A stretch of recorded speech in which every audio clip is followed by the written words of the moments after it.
In this lesson, we will learn how to save our cat animations and poses in order for them to be repurposed.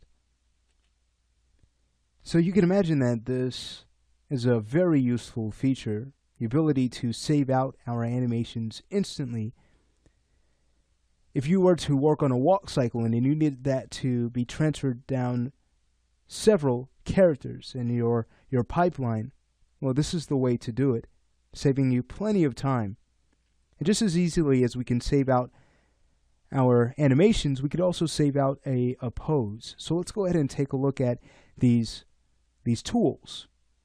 All right, I'll go ahead and grab the cat parent object and then move over to the motion panel. So here's where we'd go to save out our animations as clips. And right next to that, you can see that we can go ahead and use this to save out any pose data.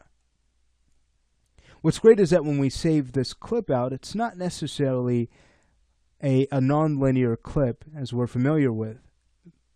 Once we save this out and import this file, we still have access to all of our keys, and we don't have to worry about dealing with actual animation clips. Alright, so let's go ahead and start to work with this.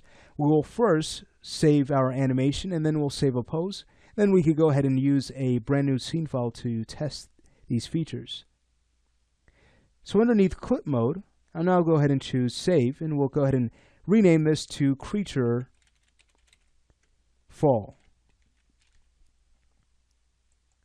Okay, at this point a dialog window pops up, and this is where we get to define first our range, how much of the animation we would like to save out. Chances are we want the entire animation, so I'll go ahead and make sure that this option is checked. Save entire time range. And then next, we can decide what animation layers we'd like saved in this data.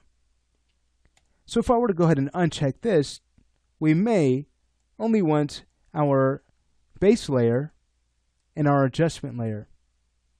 Or if you wanted to also save the skin pose layer, you most certainly can by simply making sure this option is checked. But let's go ahead and test this by leaving out the skin pose layer. So at this point we could go ahead and choose save, give Max a quick second, and notice the data has been saved in. What I'll now do is go to pose mode, so we can go ahead and save out this first pose on frame 0. We'll go ahead and choose save, and we can call this our creature fall pose. I'll make sure we spell creature right. Very important. Okay, so now we'll go ahead and choose save. And now again, that has also been loaded into our list. So at this point, I'm going to go ahead and open up a new scene file, and we'll go ahead and start to experiment with these saved clips. Okay, here is our new scene. Let's go ahead and load in our creature. We know how to do that. We'll head over to our create panel, and underneath cat objects, we'll go ahead and make sure that our creature is selected and add that to our scene. Okay, so now let's go ahead and see how well the animation imports in. Moving to our motion panel with the cat parent node selected, let's go ahead and double click on creature fall. So we have a few options here. At the top we could go ahead and set a time offset. I'm going to go ahead and leave this set to 0. I want the animation to start there. And then the scale data, this works with the cat unit ratio parameter. Remember, that was used to scale our rig. So in this case, it's going to look at the current rig scale and make sure that the animation is imported based off of that size.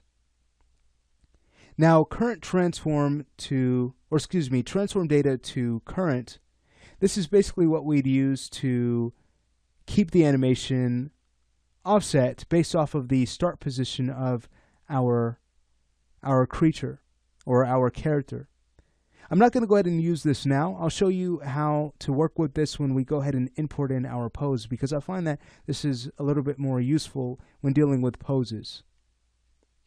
And then we can mirror the animation if we'd like from here. I'll go ahead and choose load so we can test this out. So you can see that the animation has been loaded in. However, you won't see anything just yet simply because right now we're in setup mode. So now once we choose animation mode, here it is. It just works. Notice there are no errors at all. Everything has been mirrored over perfectly. Very exciting. All right, so now that we've learned how to import in our animation, let's go ahead and now learn how to work with poses. So again, I'll just go ahead and remove this cat parent object, go back to create, so we can go ahead and create our creature rig. And now this works the same way. Let's go back to our motion panel here. Let's go to our pose mode. You'll see that we're not able to load in the pose just yet. Well, why is that? That's simply because we do not have an animation layer created. So we could always go in and create an absolute layer, go to animation mode, and now we can load in our pose by double clicking. All right, so again, we see the same options here. Now, transform data to current. What this is going to do is consider our creature's pose, and it's going to import the pose based off of this placement of our character.